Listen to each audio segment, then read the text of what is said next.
Thank you. Welcome, everybody, Northside Photo Walks and friends. Today we are joined by some of our exhibiting artists of the PhotoMeow. Woo! Let's hear it. Let's give it up for the artists.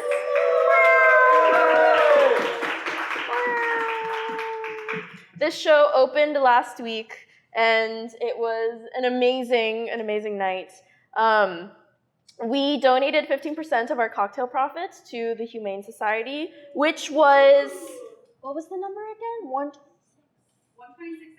$126.75. Yay! Thank you to all of you. So tonight, we are going to be discussing with some of our exhibiting artists their inspirations, their cat loves, what kind of cat they would be, such and so forth. I have some guided questions, but we are welcoming questions from the audience at any point you would like to include some additions to the conversation. Just yell it out. This is a casual, open, safe space. So, to begin, my name is Hatsue. I am the gallery curator here at Redtree. I'm a full-time photographer, and I work at UC teaching photography. My life is all about images, and this is very exciting to have a full show just of photography on the walls here at OTR. Let's go down the line. Give me your name and what kind of cat you would be. My name is Minelli, and I guess I would probably be a Northside cat because they get a lot of attention from this crew. Specifically, probably, I guess, one of mine because they eat as much as they want and they sleep all day. And, I take care of them pretty good, so. Yeah. Is this on? Oh, it is. Hi, my name is Ty. What was the first question? What kind of cat you would be? Before that. Okay. If I was a cat, I would be a house cat for sure. Sitting in a window. I don't know what type of cat specifically, but probably a tortie. And I'd just kind of be chilling in the window, people watching, or cat watching, depending on, I guess, the definition of that's fair. Great. Hi, I'm Jared. If I had to pick out a cat that I would be, I'd probably say a Maine Coon. My girlfriend's been showing me a bunch of pictures of those right now, so I feel a special connection to that cat currently. Hi, I'm Sue. I will be the orange cat because I have a sweet tooth. I can finish 1 can of ice cream in 2 minutes, so I would definitely be the orange cat.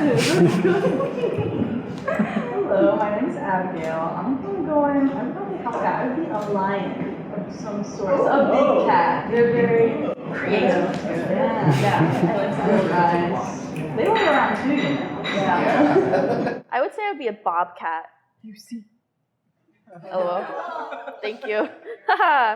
Okay. Our first guided question is, how did you get into photography? How did you start taking photos? Give us like the TLDR answer. Quick 1 minute. And we'll start with Abigail. Well, we're going more so into it. I'd say I've been taking photos my whole life. I feel like everyone does on their phone camera or like a digital camera. But I would say I got into it more seriously about 2-3 years ago.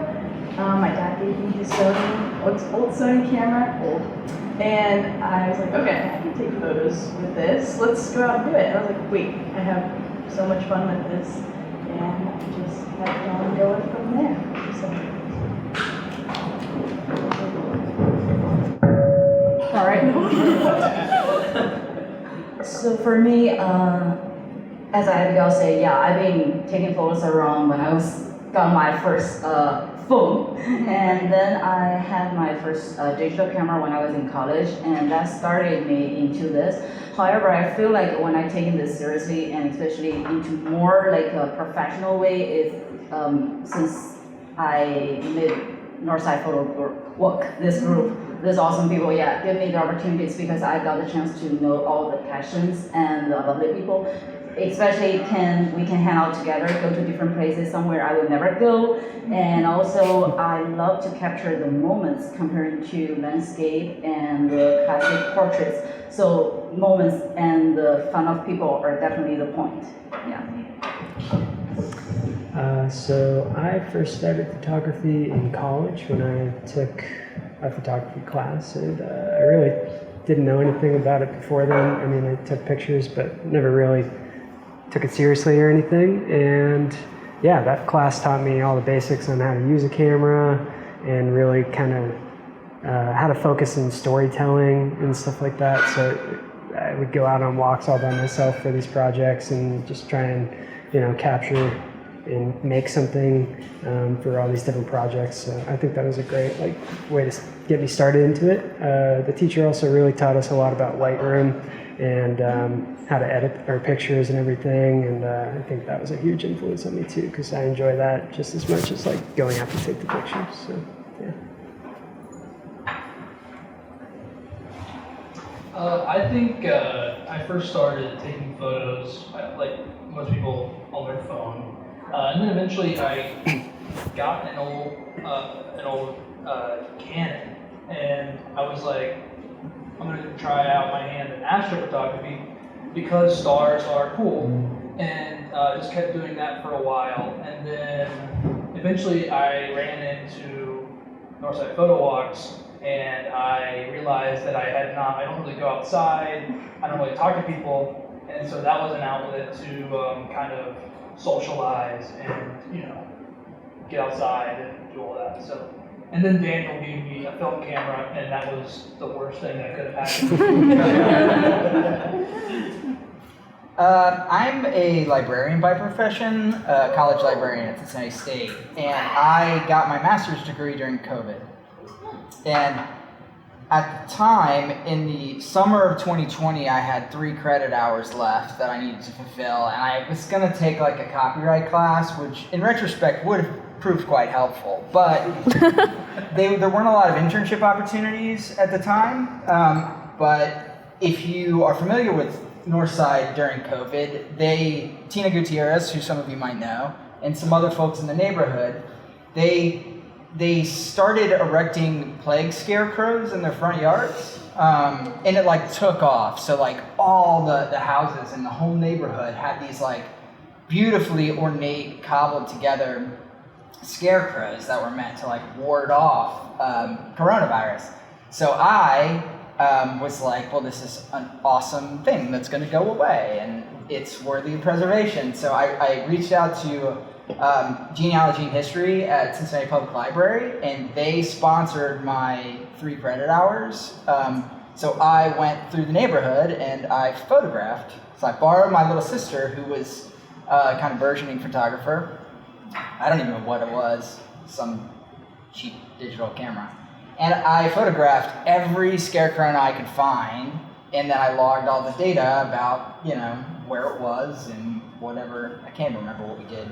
And then I handed all that information over to Genealogy and History, and then they made a digital exhibit. So if you go to the digital library at Cincinnati Public, you can go through, I think there were 298 or 300 scarecrows. Wow. So I spent that entire summer of COVID walking around, finishing my degree, taking pictures in Northside, and once I was done, I graduated. I bought myself a Ricoh GR3 as a present, and I just kept on walking around Northside for the next 6 years. So here I am. Wow, that's lovely. I want to survey the crowd. How many of us are a photographer by profession? How many of us make money full time? Anyone making money part time? Any kind of money? Yeah, some of us, totally. So a lot of us are hobbyists, are amateurs, are just lovers of image making. And so I want to ask the panelists, at what point did you call yourself a photographer? And if the answer is not yet, then why? mean, I go first? Yes. Yeah, I mean, I think I manage a lot of imposter syndrome in all areas of my life. So I'm always hesitant to like claim a label or a title that feels like I haven't earned it or deserve it. I think that kind of inspires my creativity because you're always chasing the next evolutionary step, and you never get there because once you get there, you're moving on to the next one. So I mean, I'm trying to go easier on myself and just, I take photos, so I'm a photographer, and part of it is like if that's what you want to be and that's what you do, then that's what you are. So maybe don't overthink it. I have not begun calling myself a photographer. I don't think that I will. I like to just take photos whenever I'm just like out and about and around. I don't know, I don't really think of myself as a photographer. I think of myself mostly as just someone who likes to look cool carrying a camera around and get compliments for a cool camera that I have. But yeah, I don't know why exactly, but I don't do it as a profession. Yeah, so I guess I would say I started calling myself a photographer when it became my hobby. Like after I, finished that class, it was something I just continued to keep doing. I loved like exploring trails at that time, so I'd go out and explore, and the camera was just the perfect thing to have with me because everything that I used to see now I could, document and like make something out of it. And share those things. So I didn't have an Instagram or anything till like 2021 or 2020 or something. And once I started like sharing my pictures on there and stuff, and learning what I like to make, and like make these collections of photos and stuff. I guess that's when I consider myself a photographer. When I'm going out and curating my own pictures into something to share. So yeah. Yeah. I won't call myself as a professional photographer because I prefer to see myself as someone who likes to tell stories through images. But I'm pretty flexible, and if people see my photos, see my work, and they smile or they feel something and they call me photographer, I will be happy. I will take it. I do call myself a photographer. I personally think we put a lot of weight on labels, especially those who are, for me personally, kind of are in between making the money, like being the professional and being the hobbyist. It took a lot of time and confidence to actually be like, oh, okay, I am a photographer, whether this is just a hobby or I make money from this. So yeah, I think that also comes with being an artist too, whether you draw or whatever it is. It's funny how I put a lot of weight on that and that title. So yes, I call myself a photographer.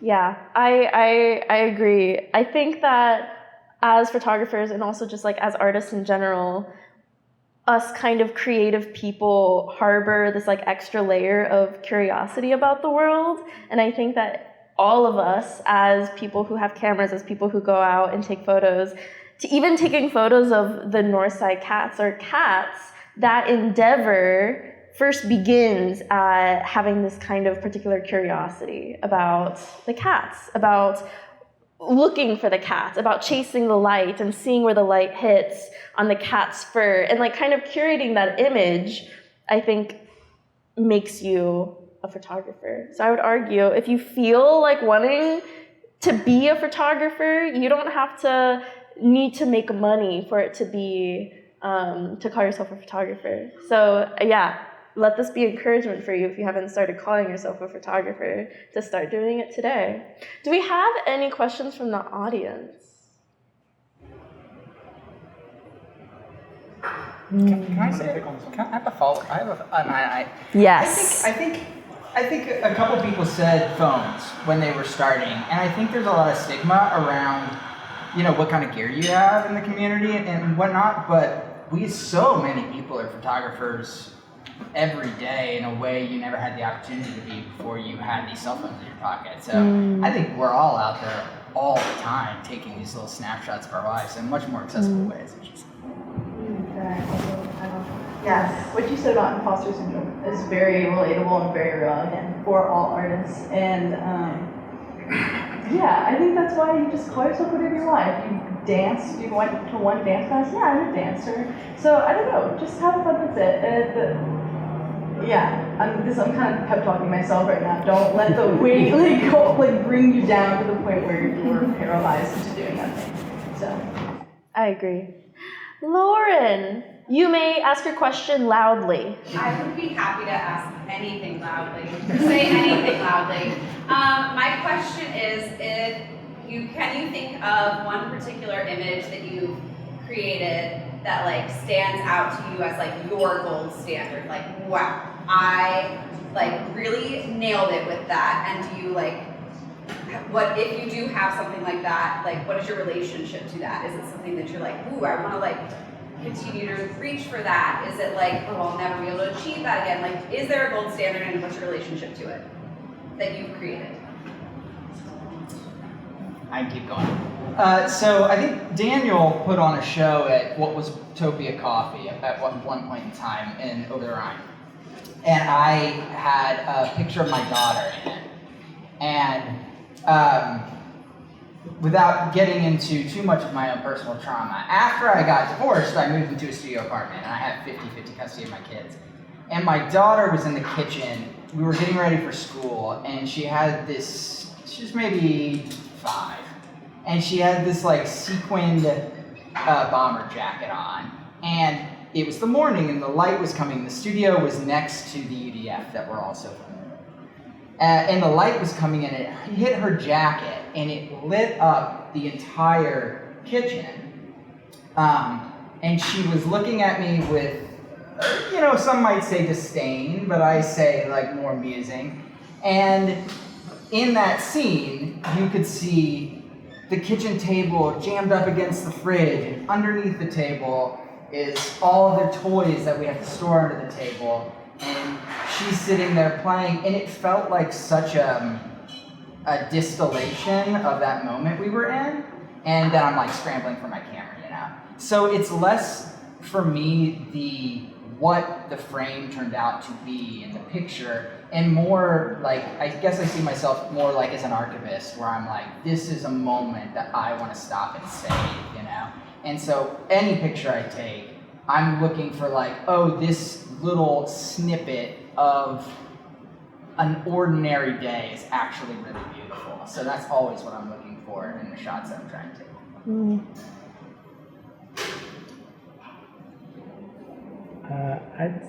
I have a hard time saying there's like one image that I'd say is my best. I feel like I haven't found that one yet. I feel like I know what I like from my images though, and like what makes a good one to me. It's usually a combination between a few different things. Like I always love to find geometry and just like rich details, things, you know, lining up perfectly, bright colors, contrast. So when I'm able to take an image and edit it and make it, you know, hit all those different pieces for me, that's what makes me the most like proud of an image. So I could explain like some of the images that I've taken that I feel that way about, but I don't think I could explain it, you know, in a way that you'd be able to visualize. I don't know. But yeah, I'd say it's usually a combination of all these different things that makes me feel like I took a good image. Oh, okay. No, I can do it. I just didn't know if you wanted to go. I can go. Everyone's homework is to go on all of our Instagrams and find every single photo we talked about. I think my favorite one that I've taken was actually taken on my phone. Years ago, I went home for Christmas, and all of my brothers and I went to the gym together. Just a small gym in our hometown. And then afterwards, we were all sitting in the car, just like listening to music in our driveway. And my brother was like rubbing his forehead in the back seat, and the light was hitting him through the frosted window so dramatically that I had to take a picture of it. But it was just on my phone. And I've taken so many photos just like on film, on an actual camera.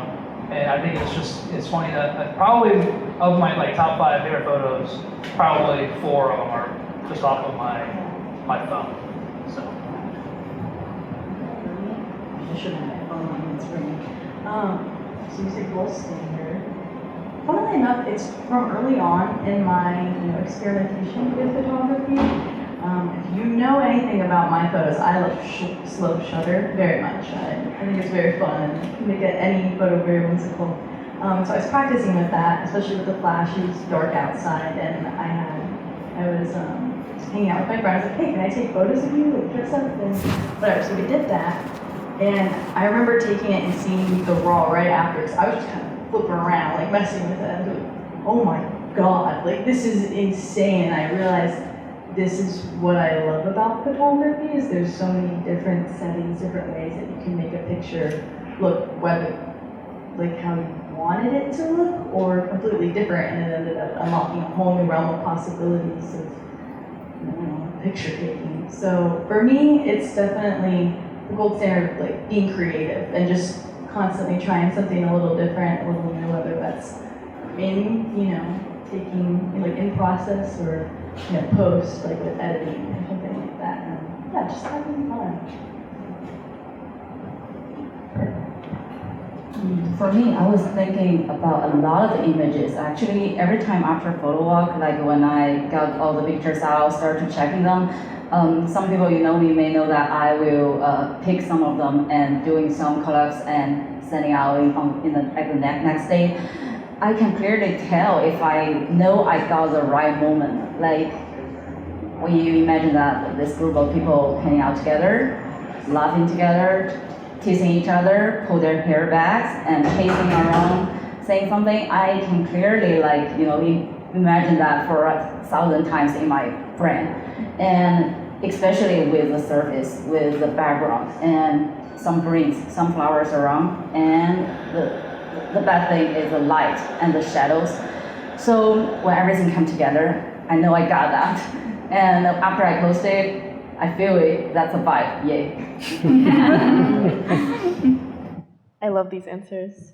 I want to talk a little bit about inspiration and where we get inspiration, because I'm listening to a lot of these answers, and I feel like there's 2 sides of how we approach photography. A lot of us do street photography. That's what Northside Photo Walks is based upon. And a lot of that is going out into the world and documenting the things around us as it is. And then the other side of photography is the making of an image. Like, we see something in our brains that we want to create, and we use lighting, we bring in lighting, we use artificial lighting, we curate this surface, we make the scene look exactly how we want it to in order to create an image. And so I love these 2 different sides of photography. I think one of them, the curating of the image, can sometimes require more inspiration, more intent, more curiosity. And I think, both sides totally valid. Obviously, if you want to be exclusively a street photographer, that still makes you a photographer, right? But I think when we're talking about inspiration, it feels like a bit of a meta idea. We always say like, oh, I'm inspired by, this artist and how they created this piece of art. So that, inspired me to create art that looked like that. And I think being inspired by stuff aesthetically is low-hanging fruit. I think that if we want to go beyond the bottom shelf and kind of elevate our inspiration, we gather inspiration emotionally. and through other people's stories, through other people's journeys, rather than the color red. You know, I saw this red piece of art, and it made me want to make a red piece of art, low-hanging fruit.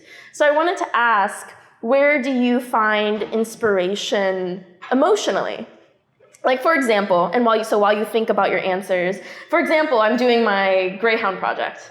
And I photograph retired racing greyhounds in Cincinnati in their homes as happy family dogs. And I was inspired. What inspired that project was my own greyhound's transition from work dog to family dog. It took her like 2 years to fully come out of her shell, 6 months to learn how to play with toys, 6 months to learn that was even allowed to get up on the couch. And that entire process gave me so much anxiety because one, it was my first dog. I also got her while I was still in college. Crazy idea in retrospect. But seeing her transition, her this crazy coming out of her shell, and now she's such a cuddly, asking to be with me kind of dog. I was curious if other families experienced this anxiety in the beginning, and seeing them come out of their shell and seeing them kind of transform into basically a brand new dog. So that, like, all this emotional journey inspired me to photograph other dogs, other greyhounds in Cincinnati. What about you?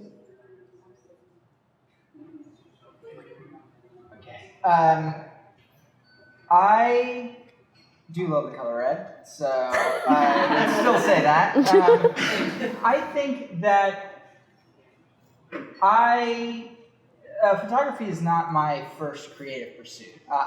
For most of my young adult life, I thought I was going to be a musician. Like, I thought I was going to be a songwriter. I was sure of it, right? I spent all my time, all my money, all my resources. And I'm a librarian. So I think because of the inspiration we are surrounded with access, social media, movies, all that beautiful imagery that does inspire you, sometimes it makes me feel like there isn't dignity in an ordinary life. So I think I take inspiration from the mundane, right? I think it's why I gravitate towards street photography, obviously. But I think that I am inspired by, similarly to the anecdote about my daughter, like an utterly ordinary moment that is also really beautiful and meaningful. And I think that if you're going to be an artist, you have to, the art has to be enough, right? It can't just, you're never gonna have enough acknowledgement, you're never gonna find enough money if the art isn't already enough. So I think it's just, I think, and to kind of like get some of my low-hanging fruit shout-outs in there, I think my favorite artists do that kind of stuff. I love the Finnish filmmaker Kai Kaurismäki. He does these beautiful film movies. Fallen Leaves was 2024. Please watch it. But they represent normal life in such a beautiful and meaningful and colorful way. And so that's always what I'm kind of chasing after.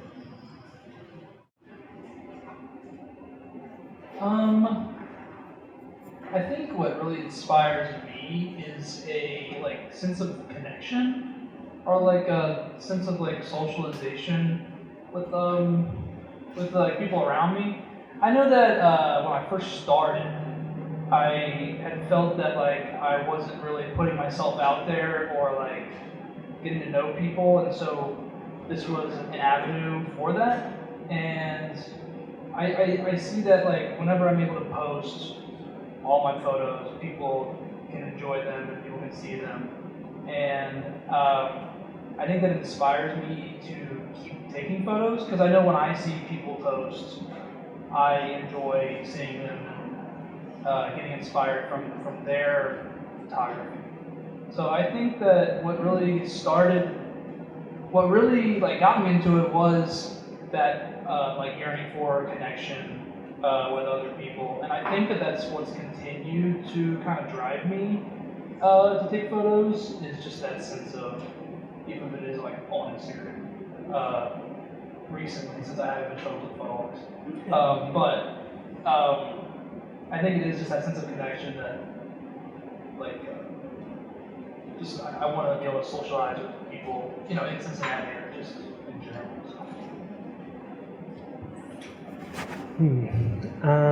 So I would say, similar to what Mark was saying, I'm definitely feel inspired by the mundane, going out there, and I've just always felt like I can, see, like, pick up on stories and things, moods and themes around me. So I'm really inspired by just like the world around me, and something I always like to say about, like, when I take a picture of just, like, somebody's old busted up car sitting in their driveway, or a couch thrown off the on the side of the road, or whatever it might be, like, that thing had a story, somebody put it there, like, it has a backstory to it, even if it's a wall of a building, like, something has happened there. And I get inspired by just those feelings and moods. Like, I just kind of pick that up from the subjects that I take the pictures of. So I'd say that's my main inspiration. Yeah.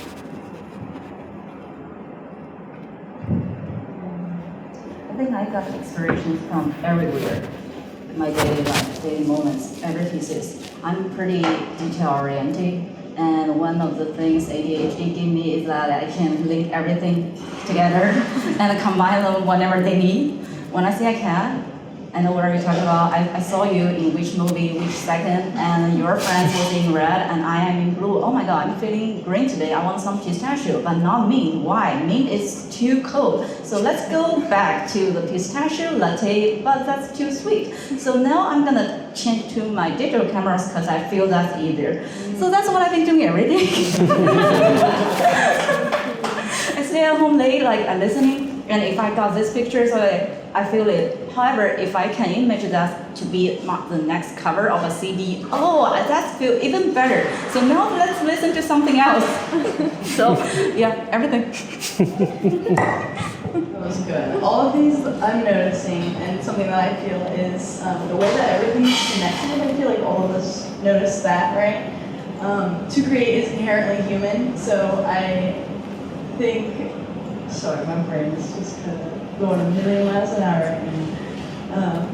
Yeah, just noticing everything and nothing at all. I don't know if that really makes sense, but yeah, like Jared said, like someone's car just sitting in the garage, like that has a story, whether we know about it or not, and we're kind of bringing that back to life. And something that is moving, like in street photography, we're capturing that life. And for me, the way that I like to take photos most of the time is I'm creating that life, or that idea that I have in my head. The fact that we are just able to create is what inspires me. So yeah, all of us see that. Wow. The ability to create is what inspires me. Just the fact that we can do it. It's so human. I love being a human. We have some crowd questions. I did see Tommy's hand first. I feel like I need to ask loudly. And also, what kind of cat would you be? Oh gosh, I'd be an orange cat for sure. Because you're a ginger? And We were all thinking it. And I rarely have possession of the brain cell. We talked earlier about y'all's favorite photos. I want to hear about the bad ones. So in a couple parts, can you answer what makes a bad photo? Do you post your bad ones? And particularly for like film, was there a shot that you thought was going to be really cool and it turned out really shitty? I don't take back photos.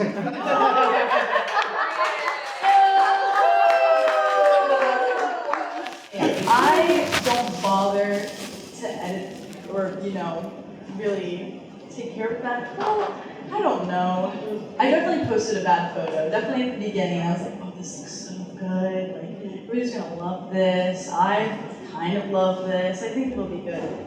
And I look back on it now, it's still on my Instagram, and I'm not telling you what it is. Maybe you can I look at it now and I'm like, what? But, you know, that's just the process of growing in something. And I can't think of a specific photo, though.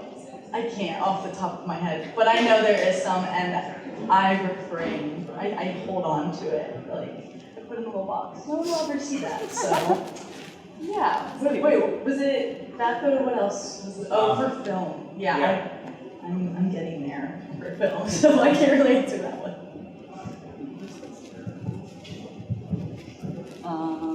First thing, define bad. Yeah, there's no right or wrong. There's no good or bad. Like some people, you know, sometimes they call a cat, oh, it's cute, it's an ugly cutie cat. No, every cats are beautiful. They're not ugly. I have some photos that I'm not super satisfied with it, especially when I had some expectations. I know it will be looking right, but unfortunately, it looks turning in a different way. And a certain time I feel not satisfied is when I feel like I've been trying too hard. Am I posting something? Am I trying to copy something to show something? When you are trying too hard, you know there's not something right. So yeah. And for about films, I'm still trying. I just got my first film cameras last year and still figuring out. I love the vibe. I love how it's turning out, but unfortunately, I don't have too many patience. You really have to wait for a lot, and especially for film. So this is what I need, and I'm still trying. I can definitely talk about my bad pictures. I feel like when I first started, I lacked intention with what I was taking. So I'd take a picture of a bug or a bird just because it was there. And that was the picture, zoomed way in, you know, super blurry background, just the subject. And that can be a style of photography, but I personally don't think that's where my work shines. So lacking intention, nowadays, if I see a cool bug or something, or whatever I'm taking a picture of, I want to make sure that the background, you know, complements it and that there's more to it than just that single thing. And then also I used to edit my photos like crazy. Like I do edit my photos a lot, but way over the top, just slamming, you know, the sliders back and forth to 0 and 100, you know, just completely messing them up, and on purpose because I thought it looked cool at the time. And I think I still did have some cool experiments then, but I feel like I just have so much more intention with what I'm doing now. So yeah, I feel like I've come a long way. I definitely take bad photos. I don't post them. Well, actually, I don't post the ones that I think are bad. I think what makes a bad photo is hard to find, because I think that what sucks for one probably works for another. I feel like I've seen that a few times, at least in my own photos. And I think when I know a photo is really bad when I look at it on Lightroom and I say, I think I can fix this by editing it. And that's when I know I cannot post it because it's no longer salvageable. And then for film, I think the experience on film is your best photo is the one you forgot you took. The worst photo is the one you thought was going to be the best one, and then the rest are kind of where you somewhat expected them to be. So that's my experience. I only started shooting film with any intention when I left the country in the spring and I got a Pentax 17, and it's just fun. My entire roll from France was absolutely terrible. I don't know what I did, and I haven't figured it out at this point either. I think that's a lot, you know, I think one of the benefits of film photography, obviously, is that you have an unlimited amount of tries, you know. I think what I like most about Northside Photo Walks is that everybody is is painting on the same canvas to a certain extent when you go on a walk. So if you see something and you want to take a picture of it, so do 25, 50 other people. And then all the next 3 days, you get to see what other people did with that thing you screwed up. So I think, having been a creative person my entire life, I hate every piece of art that's not my most recent piece of art. That's just how I work. But I love that about the group, that everybody takes the same picture and it's never the same picture. Yeah. As evident by the image behind us of Northside Photo Walks taking photos of cats, we can see Northside Photo Walks is the official Northside feline paparazzi. Ew. Daniel had a question. Speak it loudly and also tell us what cat you would be. Not because I'm black, but LOL. my question is, there's been a lot of talk about capturing small moments, and that's something that I would like to think I gravitate towards too as well. So my question is, how do you balance being present and wanting to be an observer and crystallizing a moment? It's really hard. Yeah, I have carried my Ricoh GR3 with me in my pocket. Not tonight, because I left it on the counter when I ran back in to brush my teeth. But I think it's really hard. I went to a concert on Tuesday, and like your instinct is like, oh, the people, oh, the music, oh, this moment. My brother has the shirt on. Bobby has been a Strokes fan our entire life. It was such a meaningful, foundational thing. So then you're there with him and you're like, oh, this is one of those moments I want to save.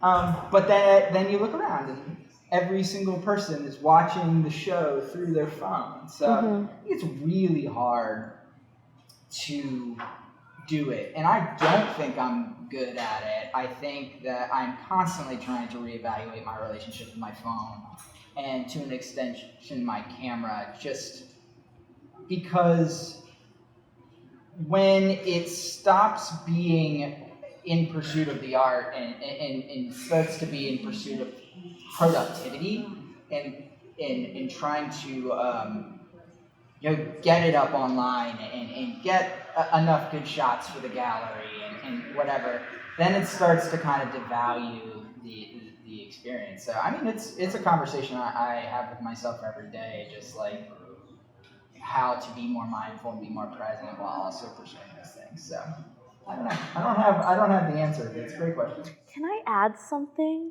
I have a thought. I recently started reading, and then I also stopped reading it, On Photography by Susan Sontag. Has anyone read it? Try to. The library. Get it? Yeah, exactly. I actually have it checked out at the library, and I need to bring it back. But yeah, it's a hard read because she's very cynical about the act of taking photos. And when you mentioned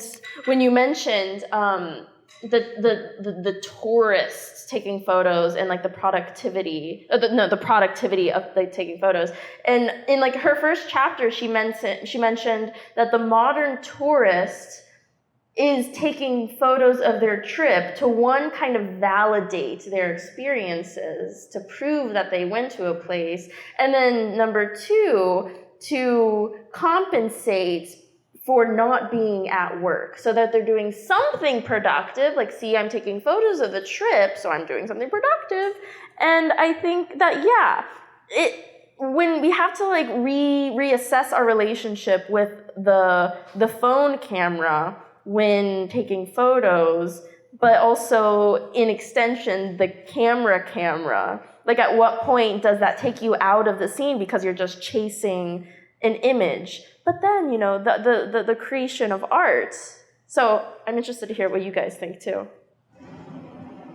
Well, I would say that I felt the same way, and then I just started leaving my camera at home so that I could feel a little more, involved in wherever I was. And then I felt like my photos started to suck because I had been taking less photos. But I think that that's a healthy balance because I think that a lot of my memories of the places that I went to or the events I attended were through the photos that I took and not necessarily what I did there or who I was with. So I guess you could say it's been a positive outcome, even though it's led to a negative correlation to the likes on Instagram, which is some would consider the most important thing about it.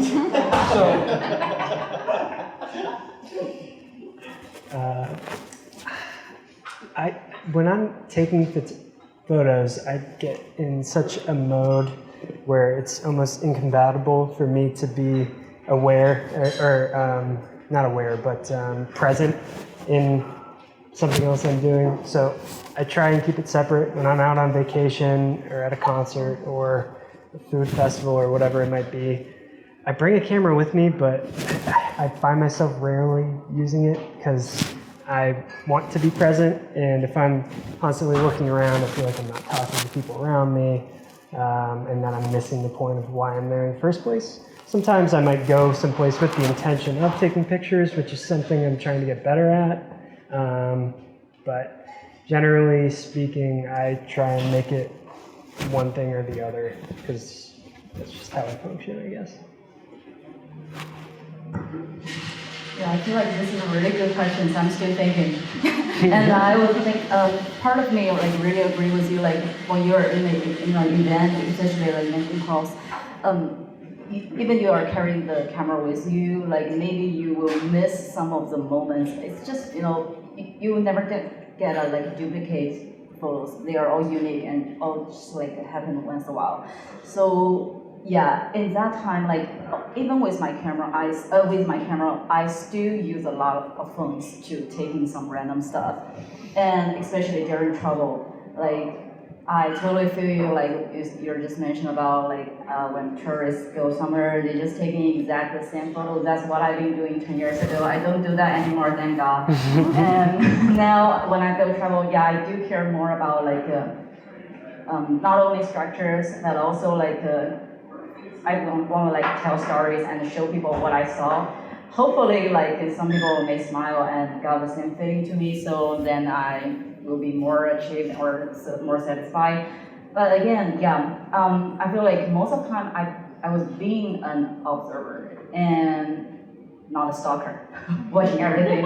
Especially during the photos, I'm always on the very last of the day. Thank you for always not chasing me around, because I know everyone was like guiding everybody, tried to not ask, let people like following around. Yeah. So I like to stay in the end of the people, and then I can take the whole picture of people walking around or something like that. So at that moment, I'm definitely an observer. But however, it turns out I'm presenting everything. Yeah. So then.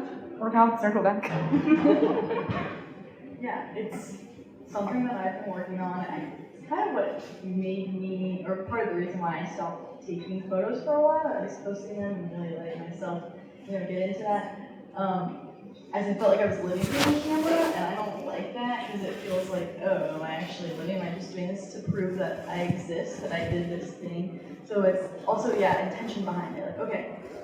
I actively have to like let myself be like, okay, I'm going to enjoy this moment as it is. I'm not going to take a photo. I'll have to fight myself sometimes, and it's annoying and silly that I even like do that. And I wonder, I'm curious if any of you feel that way sometimes with your phone or your camera. Okay, actually, I'm just going to be a human and talk to the other humans that are here, or if I'm in nature, like I don't need to take a picture of this tree. They're all around me. Just take it in.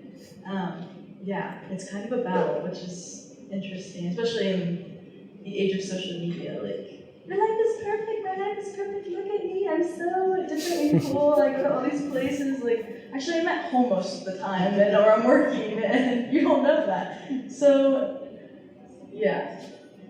I'm gonna ramble a little bit, because I was thinking about this one specific trip. When I went to New York for the first time, visited my friend, I brought my camera, and that's when I realized, I love street photography. And it was a constant battle of taking my camera out and having to, I need to get this, and kind of not being present with my friend, who I hadn't seen in months.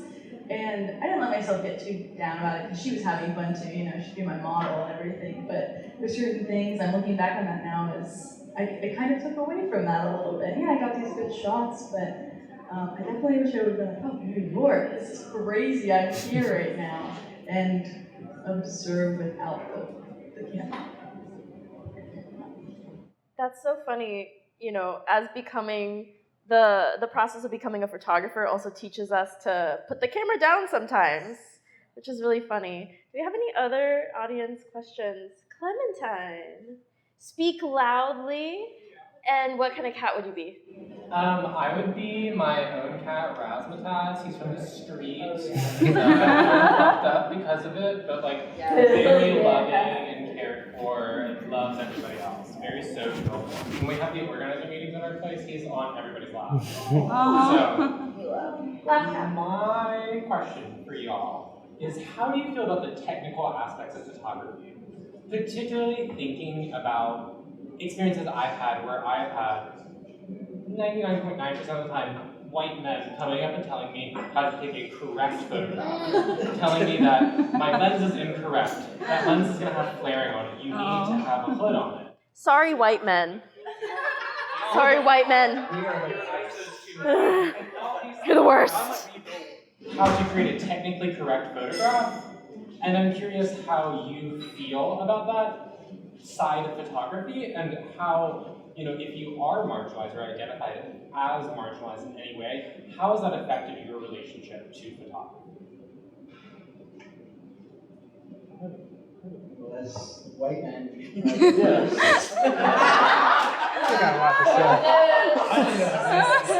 So, in my opinion, taking a great photograph, I think it's kind of stupid, like getting the correct gear or whatever, or lining up a photo on the correct composition or whatever. I think it's really just vibes. And I have my own opinions on what makes a good photo. I think it's probably different than what you would probably learn in school or from, I think a great photo is when 99% of the frame is pitch black and dark and you don't really know what's happening. So that's kind of like my opinion. I think that the gear talk kind of wore me down when I first got into the photo walkthrough, because I didn't know what any of the technical jargon was, and I didn't know what half of the words were because people were throwing things out there, and I didn't know what half the lenses were or what they did. So I think that, and most of the time people will tell you that their photos are bad. So that's my hot take on that. So I don't think that it's a big person. I don't really put much thought into what makes a good, perfect photograph or the perfect gear. I think whether you're really into getting it, just right and being a gearhead or not, those are both perfectly valid ways of photography, and all the respect to the people that want to be hella into lenses and the newest camera and all that, but you really don't need any of that to take a good image. That doesn't make a big difference to me. So, funnily enough, and luckily enough, I have not had to deal with that. I have not been in situations, because I'm usually the only photographer. I guess I can think back to one thing. It was definitely, I was just being kind of like, oh, you just asked me where my camera is. Okay, hi, I'll talk to you fellow photographers, but they were all middle-aged, Men, and I was, definitely, they made me uncomfortable because, there's dudes, but I also, I didn't think it was anything so, oh, I think I know better than you or anything like that. So I have had the privilege of not having to deal with that, because I've also been in a community full of really awesome and loving, welcoming people. This is the first time I've ever been in a community that has photographers that, not like me, but, that share the same ideas and values as me.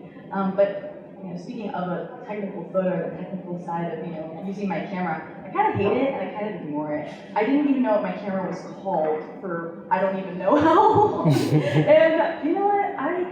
I know I shouldn't. I should learn some of the terms and be familiar with that and expand my knowledge. But I'm just taking a photo and I'm having fun with it for now. I'll get there. I definitely will. So. have anything to do with it? I'm not a very good technical photographer. I know my camera well, but I think that's different. I still am hugely reliant on if it's sunny outside. That's a huge part of my photography. So sometimes I feel like I plateau, where I'm you're just gonna have to shoot manual to figure out how this stuff. And I do shoot manual on my Ricoh, but it's still you've got the screen and you've got unlimited do-overs, So I feel if I obviously can't, I feel I would be a more, I shoot really quick and I tend to take one picture. I'm not doing burst photos or anything like that. So I feel I would be a stronger photographer if I had more technical understanding. But I also am one of those kind of whatever the master of none saying is. Jack of all trades, master of none. So sometimes, as a hobbyist, it feels I don't want to put expectations on my creative pursuits that limit me from exercising them, So then, if it becomes too much of a hobby or too much, not hobby, but if it becomes too, if I get too much anxiety about whether or not I'm doing it right, what I'm going to do is not do it at all. So, yeah.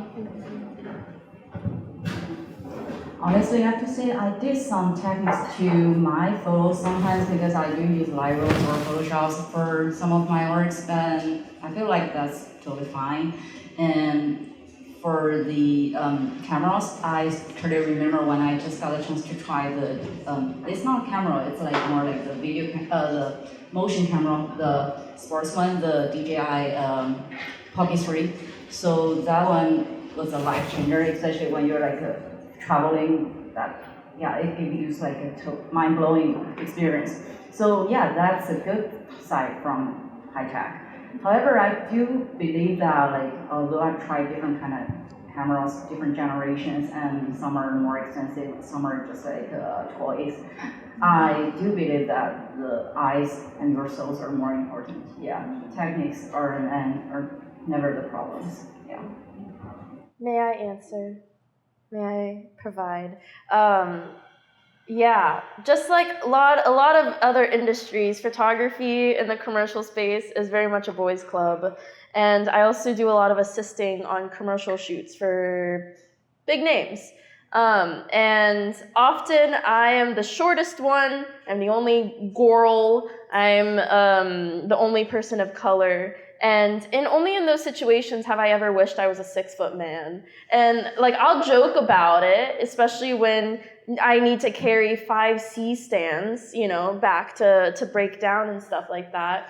But, those are things that I can't change. I can't change that I'm not a 6-foot man. And so what I bring to the arena is my confidence. And I feel that goes with any photographer in any sense is your gear. You don't have to be a gearhead. You know how to use your camera and the photo that you want to take, and that's all you need in your brain in order to be a photographer, in order to be a confident person in the pursuit of something. And I've had situations in which an old white man is, love to old white men, but I was photographing the Bach Fest parade, and I shoot with an external flash if the sun is out or not. And, oh no, this was last year at the Northside parade. And I'm, kind of crouched down, and I have my external flash, and it was sun out, clear sky, hot, and I'm still using external flash. And some guy comes up to me, he has 2 camera bodies on either side of his hips, and he's like, "You don't need a flash, the sun is out." And I'm crouched down, taking the photo, and I look up at him, and I'm like, "You don't know what I'm doing." And I get up and I walk across the street, and I avoid him for the rest of the day. And so those kinds of comments so unnecessary because someone is making art, you don't know what they're doing, you know, Nunya. And then I was photographing the Bachfest parade, and a different old white man comes up to me. Again, 2 camera bodies on either side of his hip, and I'm doing the exact same thing. Camera body in one hand, my external flash in the other, and I'm crouched down, the exact same situation, crouched down taking photos. And this guy comes up to me, and I'm like, great, here we go again. And he like, you know, looks down at me, and he's like, not many people know what you're doing, but I think you're doing a good job. And I was like, that just like canceled out every bad thing that has ever happened to me in my entire life. I'm cured. And it felt so good to have that kind of comment because that comment felt so genuine. And I know that, and it was another situation where the sun was out, and I was like, it's gonna happen again, you know, because I love taking flash. I love using flash, and not many people like kind of get, you know, the non-photographer, the lay person doesn't get what I'm doing. And so like dealing in those kinds of situations, like if you ever find yourself in a situation where you feel like someone is questioning your process, like Nunya, like they don't have to know. If you feel compelled to justify your decisions, all you have to do is do it confidently. You don't have to be a gearhead to do it, but be like, I'm doing this because I'm doing it, right? You know, and goodbye. So, man. Any other, I saw this one first. Speak loudly and give us your cat. Okay. If I was a cat, I would be that. The big one? Yeah. Lauren is happy. That's my boy. That's Lauren's boy. Okay, my question, it kind of stems from like, I just love learning how to do new forms of art, and photography is not my medium, but whenever I learn a new art form, and I feel like really comfortable and confident in like understanding what it is that I'm doing, I feel like I get to like play and experience play. And so I was curious about, first part of my question is, when have you experienced play in photography, or what things you like to play with in photography?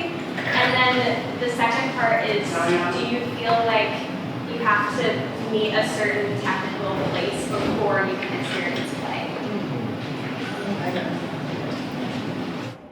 That was a great question. As someone who just realized that playing is part of my creative process, I do not think you need to understand the technical aspects of at least photography. Anyways, I couldn't really say anything else. I don't draw or anything. But that's kind of the fun part of photography. You just mess around with everything. And I personally think that is playing.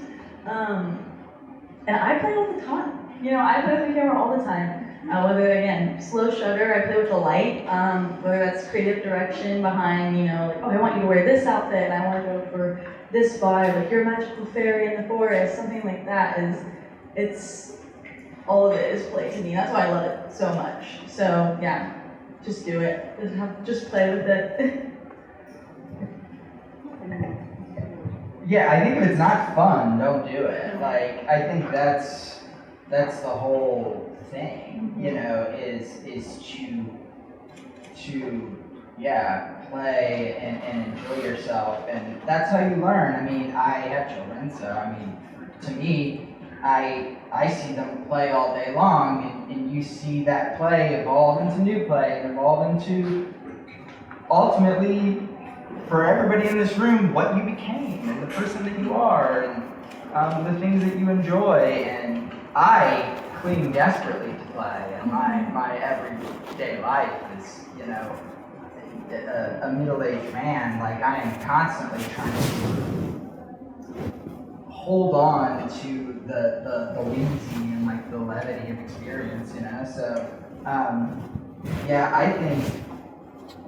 I think starting new things is scary, whether it's art or a job or a school or a whatever. So whatever, I think this Northside Photo Walks group who's putting this on is a great example of this. But I think as what what we can do as confident artists is break down the gates that are there for people trying to get in. And I know for me, this group is a huge part of that, giving you the opportunity to play and express yourself and not have to be anything more than what you are. So yeah, I think that's a huge part of life in general. Yeah, I'd say play is definitely a huge part of any art form, especially photography though. And I think there's definitely two sides to it where, yeah, you could be playing and just not knowing what you're doing at all, just winging it, trying something out for fun. But then there also is the other side of it is when you are experienced and know what you're doing and you know how to operate your camera, you can take a fun concept and execute it in a really effective way. So there's like two different kinds of play. I've done both and gotten great results from both, from just winging it, coming up with a concept, or just, trying a random shot, out of nowhere, or coming out a photo walk or whatever with an idea in mind and really executing on that in a fun way. Yeah. I think when I think of play in photography, I think of two things. One, I think is one aspect of playing with the photo you're taking, and I think another aspect of the art is the editing process is also really fun. I mean, I don't know anybody else, but pretty much every single photo I've ever taken has been. I pushed all the sliders in both directions to see what it would look like if it was insane. So that's one thing that I think is really fun, which is kind of, I guess, maybe an odd thing about it. But I think the second part, taking the actual photo, the fun part I have with it, I think it was mentioned earlier, being on the walks and taking the same photo from different perspectives. I've always thought that the most important tool at your disposal in photography is your legs, being able to move around and take a photo that is the most enticing of one subject, and I think that is honestly the most fun. Seeing something you want to take a photo of and then really looking at it and then being able to just just take a second to walk around and see, is there anything else, any other way I can take this photo? I think that's also a really fun part. So that's my opinion. Yeah, I would definitely say go play, go try, just explore it a lot more. Because I do believe that a good work, you need to be fully immersed into it. You need to be relaxed and happy, and you need to have some fun yourself, and then you will be able to create more adventures. And also, I do believe that it's for all of our works, not only for photography, also painting, writings. For writings, you need to be recording. Yeah, just keep writing, and at some point you will know something is coming out. And also for photography, yeah, the same thing. For once, I accidentally had my camera had the ISO and the shutters are totally messed, and I didn't notice that. I used that for the 2 or 3 hours when I was in Chicago with my friends.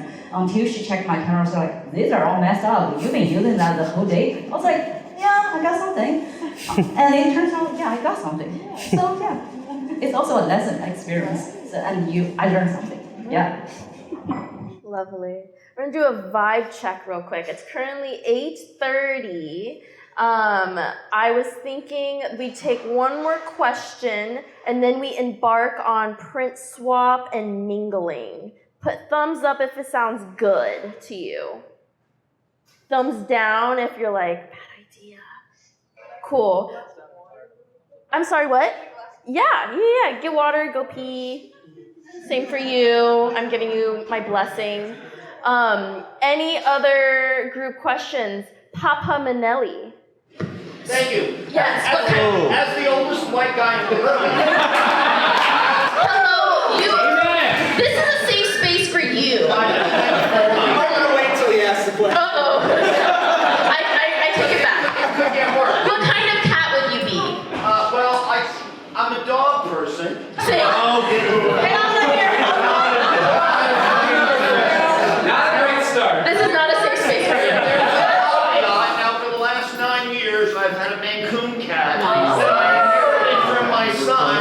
thinks she's a princess, but actually has a goddess's name. She's Minerva. No. So I guess I'd have to be her. Nice. So, yes, I am Mark and Bobby's dad. And in the last 10 years, I have had the opportunity to travel extensively in America, the Caribbean, and Europe. And I take lots of really shitty pictures on my phone. I come back and I think, why the fuck did I take that picture? When I was in my 20s, I traveled extensively. I didn't have a camera, and I took no pictures. And those are the best images I have ever had in my whole life. So my question is the existential fishing question. What is the one that got away? What is the image that you had that you never got to take? Or you never got to take perfectly? Yes, Papa Minelli. Yeah, Papa Minelli. Beautiful. Life is long. I don't know. I mean, I can do this two ways, both briefly. I was walking through OTR once. There was a kid getting ready for an interview, and he was trying to tie his tie in his car window. And he was standing on the street trying to tie his tie in his car window. And I, as like ever the voyeur, am like, I gotta get this. And I took a terrible picture. Only I could ever tell that's what's happening. And I think about it when I walk around. I wish I'd gotten that photo. That being said, I've also been sober for nearly 5 years. And I think there's a whole haze of life that looks different on this side that I think, I mean, Joni Mitchell's a prophet, but like it's kind of, you don't get to take it again, so it doesn't matter. Like you just gotta keep looking and keep taking and keep remembering, and that's the best you can do. So yeah, there are many, but I remember them as best as I can, as fondly as I can. I like to console myself when thinking about that by thinking that even if I had taken the photo, it would have been bad anyway. So it wouldn't have mattered if I had actually taken it or not. I don't know. I think there's only one photo I can really think of that I guess technically would have been very interesting. You know, I'm driving around, it's a cold morning, there's some steam coming off the bridge, and there's a guy walking, and I saw it, and I thought, wow, it would have been a beautiful shot, but I'm driving, and I don't have a camera on me, and I don't really want to get pulled over to take a picture of this guy. But I think an interesting part of that question is I don't think that it was mentioned earlier, like how do I live in the moment versus take a photo? I think that in all the moments that I thought I wish I could have taken that photo, it's almost kind of forgotten because I was able to experience it maybe. So I don't know, I don't really have I'm not really saddled with that thought or that regret of not being able to get a certain photo. I think that I've been able to trick myself into being somewhat content with having missed some things, but sorry for my question. I'm struggling to recall like a specific photo that I missed, but I definitely over the years have had many similar situations to what Ty has said, where you're driving or walking by something, or it's a split moment and you don't have your camera on you and it's gone forever. Or there would be things that I would intend on coming back to. I've really made an effort to try and do it more often now, to actually pull over and take the picture rather than just say, I'll get back to it the next time I go by or whatever. Because there's been many times where it's gone, it's never there again. I've had happen to me multiple times where I've seen buildings that I want to take pictures of. I drive by it again a month later, it's gone. Never gonna have that chance again. And you kick yourself over that, and you try and imagine what you could have made, but it's there's always something else that you can look and find. There are a lot of beautiful memories I really would have taken, but I definitely miss. I can think of some beautiful people when you travel around, they just walk past you, or the shadow of the sunset on the riverside. Yeah, you never get the right one. But the thing I want to share about the one I miss a lot is actually kind of related to cats. Was the first cat I got was my grandma.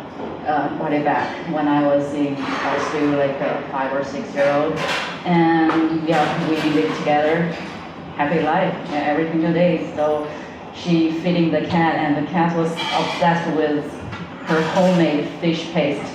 So every morning we were just waiting there because we share everything, and the cat just accidentally disappeared on his 3rd year. I still don't know what happened. And my grandma left me when I was 15 or 16. They're no longer in my life anymore, but I will always remember that. I wish I had a camera at that time. Yeah, I feel like that happens to me all the time. I'm always missing the photo. Damn, it was right there. I had like 5 seconds. I didn't have the right settings, or I didn't get the right composition, or whatever it is. I feel like that happens a lot. But it's kind of the gamble you take in photography. Even with portraits too, I feel bad making the person sit there over and over and over. No, just like one more second. But it happens a lot, even when I'm so up close and personal. I have to forgive myself often for that, because it's not fair to let myself wallow in it. And I'm always missing photos. I try. I'd say that's something. Amazing. How glorious is it to be in a room filled with photographers? We're all so curious about the world around us. We're all experiencing our daily lives so cinematically, and we all see the photos that could be, but also realizing that sometimes it's more important to be in the present moment. That battle that we're constantly having. Should I take a photo? Should I just take the photo with my eyeballs? Thank you so much for coming. I love each and every one of you. We're gonna do a print trade. Are there rules to the print trade, Lauren? No. No. Only take 2 if you brought 2. Yeah, if you brought 2, you only take 2. If you didn't bring one, maybe hang back. Wait for the people that brought one to take what they want, perhaps, and then you can swarm the table. But no rules. Okay. I'm going to give you all a task for the rest of your evening. Ask someone in this room a question about their photography and talk about it. Someone new. Talk to someone you've never talked to before. For some of us, that's hard, Daniel. You know everyone. Maybe you should just leave. Just kidding. Okay. And break.